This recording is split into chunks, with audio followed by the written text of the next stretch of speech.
Hello friends, math garden में आपका स्वागत है। इससे पिछले वीडियो में हम लोग लघुत्तम समापवर्त का अध्ययन किए थे, जिसका लिंक आपको डिस्क्रिप्शन में मिल जाएगा। आज के इस वीडियो में हम लोग महत्तम समापवर्तक का अध्ययन करेंगे। तो देखते हैं कि महत्तम समापवर्तक क्या होता है, इसको किस प्रकार से हम लोग कितने विधि से हल कर सकते हैं। तो महत्तम समापवर्तक कहता है कि दो या दो से अधिक संख्याओं का महत्तम समापवर्तक बड़ी से बड़ी वह संख्या है जो प्रत्येक दी गई संख्या को पूर्णतः विभाजित करे। तो इससे पहले लघुत्तम में हम लोग देखे थे कि उसी संख्या से, जो संख्या दी जाती थी उस संख्या से ही जो है कि वह छोटी से छोटी संख्या जो कि दी गई संख्या से विभाजित होती थी। यहाँ पे जो है कि जो संख्या दी जाएगी वही संख्या विभाजित होना है। तो चलिए देखते हैं। सबसे पहले तो ये महत्तम समापवर्तक का जो है कि परिभाषा हो गया। अब यहाँ पे देखेंगे हम लोग महत्तम समापवर्तक को हम कितने प्रकार से हल कर सकते हैं। तो पहला आ जाता है महत्तम समापवर्तक को जो हल करेंगे वो अभाज्य गुणनखंड विधि द्वारा करेंगे। अभाज्य गुणनखंड विधि से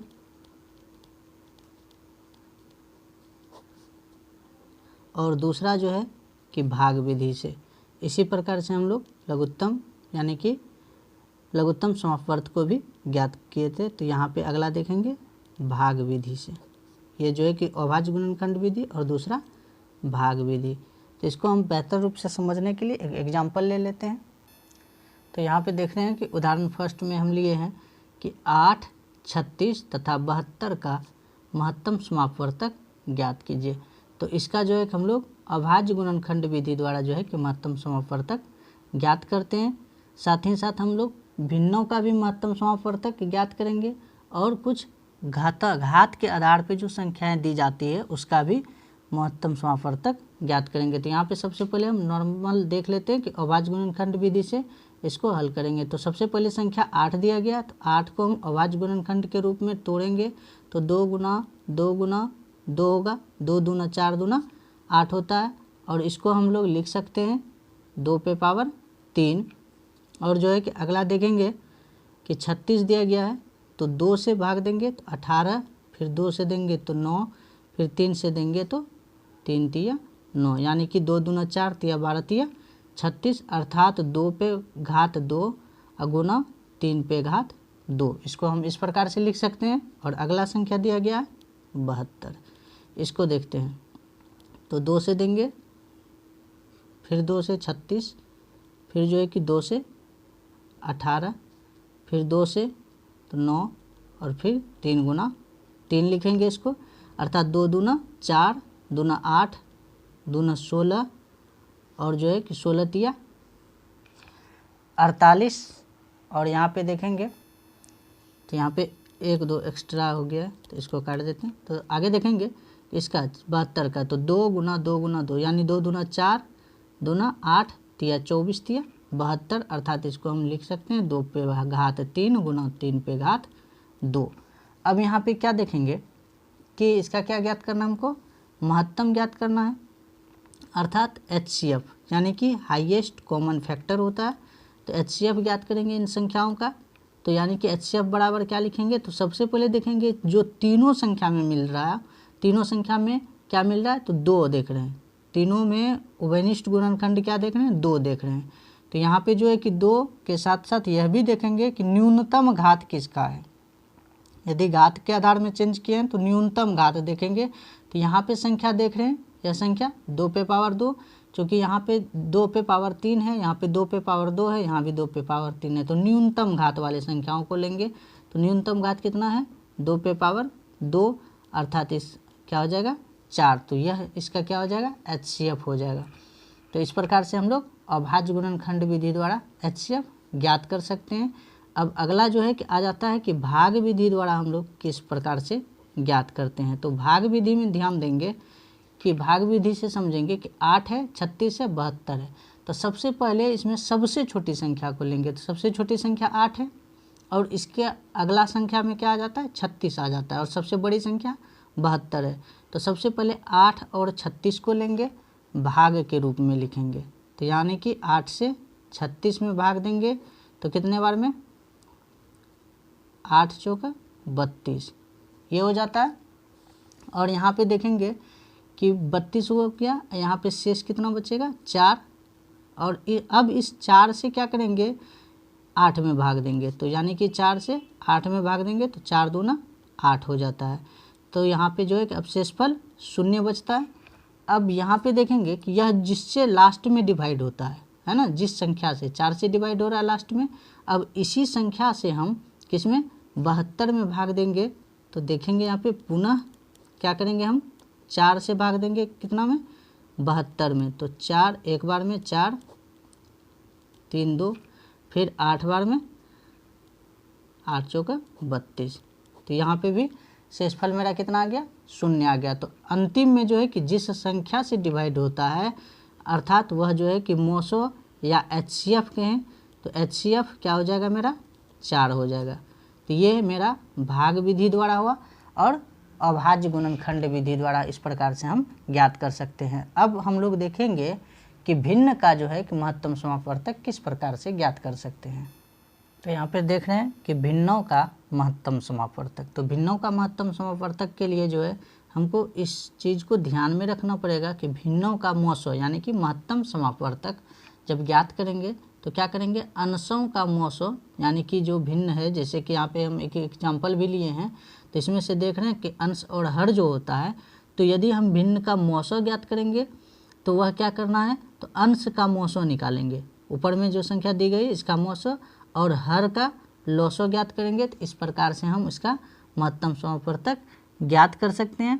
तो यानी कि हम यहाँ पे एग्जाम्पल का जो देख रहे हैं तो इसका हम लोग मोसो ज्ञात करते हैं। तो भिन्नों का मोसो बराबर, भिन्नों का मोसो बराबर क्या करेंगे कि हालांकि इस भिन्नों का लघुत्तम समापवर्ती भी बताए हैं, तो यहाँ पे देखेंगे कि हम इसका जो है कि किस प्रकार से जो है कि मोसो ज्ञात करेंगे। तो यहाँ पे ऊपर में क्या दिया गया संख्या 1 2 4 और 5। तो यहाँ पे देखेंगे 1 2 4 और 5 में से चूँकि हम वह संख्या ढूंढ के निकालते हैं कि जिससे दी गई संख्या विभाजित हो जाता है, यानी कि वही मेरा मोसो कहलाता है अर्थात महत्तम समापवर्तक। तो 1 2 4 और 5 में तो कौन सी वैसी संख्या होगी बड़ी से बड़ी संख्या जिससे कि ये सभी, तो 1 हो सकता है, 1 के अलावा कोई भी गुणनखंड नहीं होगा, चूँकि यहाँ पे देख रहे हैं कि ये सब क्या अभाज्य संख्या ही है, 1 2 और यहाँ पे 5 भी है। तो इसका उभयनिष्ठ गुणनखंड क्या आ सकता है 1 आ सकता है, अर्थात इसका अंश का मोसो कितना हो जाएगा 1 हो जाएगा, और हरों का लॉसो यानी कि इसका एलसीएम निकालेंगे। तो यहाँ पे देख लेते हैं कि 7 3 5 और 7 का लघुत्तम क्या होता है। तो यहाँ पे इस संख्या का हम यहाँ पे देखेंगे तो किससे डिवाइड हो सकता है, कम से कम बताए थे लघुत्तम में कि कम से कम 2 संख्या डिवाइड होना चाहिए। तो यहाँ पे देख रहे हैं कि 7 से ही जो है कि डिवाइड हो सकता है, चूँकि 2 7 है। तो यहाँ पे 1 3 5 और 1 होगा।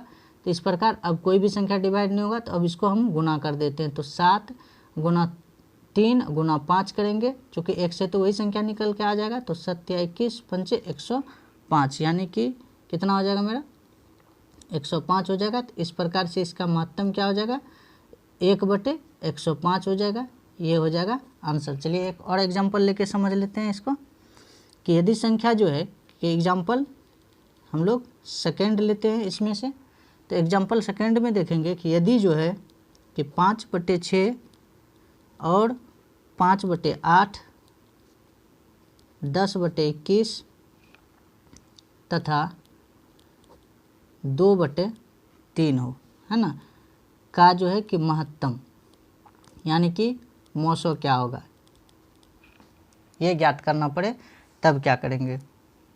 तो यानी कि देखेंगे यहाँ पे भिन्नों का मोसो क्या हो जाएगा तब, तो भिन्नों का मोसो अर्थात महत्तम समापवर्तक बराबर हो जाएगा तो अंश का मोसो यानी कि अंश का महत्तम। तो महत्तम हम लोग बताए कि गुणनखंड और भाग विधि से।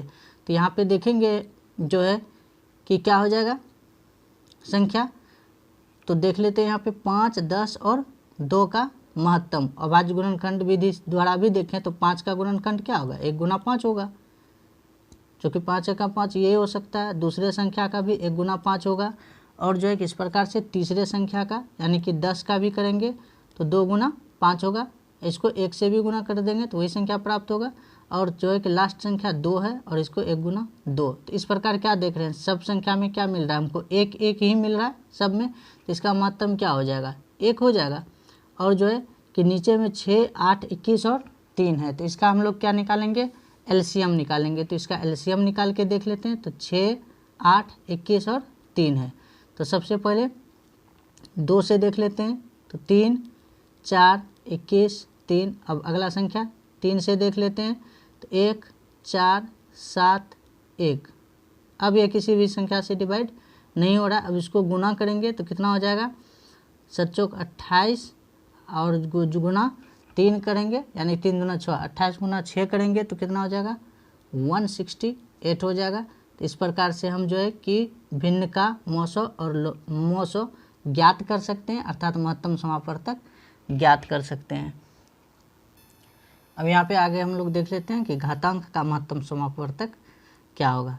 तो यानी कि घातांक यानी किसी भी संख्या पर जो है कि जब घात के आधार में है संख्या दिया गया तो उसका जो है कि महत्तम हम किस प्रकार ज्ञात करते हैं। तो यहाँ पे देख रहे हैं कि आधार सभी जगह क्या है, समान है। तो समान आधार रहने पर जो है कि जो घात होता है, जो पावर दिया जाता है, उसमें से देखिए लघुत्तम में हम लोग क्या निकालते थे, जो महत्तम घात होता था, जो यानी कि सबसे अधिक घात जहाँ होता था उस संख्या को हम लघुत्तम में ले लेते थे। लेकिन महत्तम में क्या करेंगे कि जो सबसे कम घात होगा। तो यहाँ पे सबसे कम घात किस पे देख रहे हैं, 6 पे पावर 3। तो ऐसे संख्याओं का मोसो क्या हो जाएगा, ऐसे संख्याओं का मोसो जो है कि 6 पे पावर 3 हो जाएगा। यही हो जाएगा इसका आंसर। यदि घात ऋणात्मक हो, जरा समझेंगे कि 7 पे -2, 7 पे -3, 7 पे -5, 7 पे -9 और जो है कि दूसरा ले लेते हैं 7 पे घात -12 है। इसका जो है कि मोसो क्या होगा, यदि ऐसा संख्या दिया जाए तब हम लोग किस प्रकार से ज्ञात करेंगे। तो एग्जाम्पल ये सेकेंड है। तो देख लेते हैं कि ऋणात्मक जब संख्या होता है तो ऋणात्मक संख्या में हम क्या करते हैं, देखिए जितना घात कम रहेगा वो उतना बड़ा संख्या हो जाता है ना। ऋणात्मक में क्या हो जाएगा, जितना घात कम रहे उतना बड़ा संख्या हो जाएगा। अर्थात जो है कि हम ऐसे कंडीशन में ऋणात्मक रहे संख्या तो तब हम क्या करेंगे, सबसे महत्तम घात को उठा के लाएंगे। अर्थात यहाँ पे देख रहे हैं कि 12 जो है कि सबसे अधिक है, लेकिन चिन्ह क्या है, माइनस का है। अर्थात जो है कि ऐसे संख्याओं का मोसो क्या हो जाएगा मेरा, 7 पे -12 हो जाएगा इस प्रकार से। तो अगले वीडियो में हम लोग लेके आएंगे कि ट्रिक के माध्यम से जो है कि लघुत्तम और महत्तम को किस प्रकार से ज्ञात कर सकते हैं। तो ये डिटेल्स में बता दिए, समझा दिए। आगे जो है हम लोग ट्रिक के माध्यम से सीखेंगे। तो वीडियो अच्छा लगे तो लाइक कीजिए, शेयर कीजिए और चैनल पे नए हैं तो सब्सक्राइब कीजिए। मिलते हैं नेक्स्ट वीडियो के साथ, तब तक के लिए जय हिंद।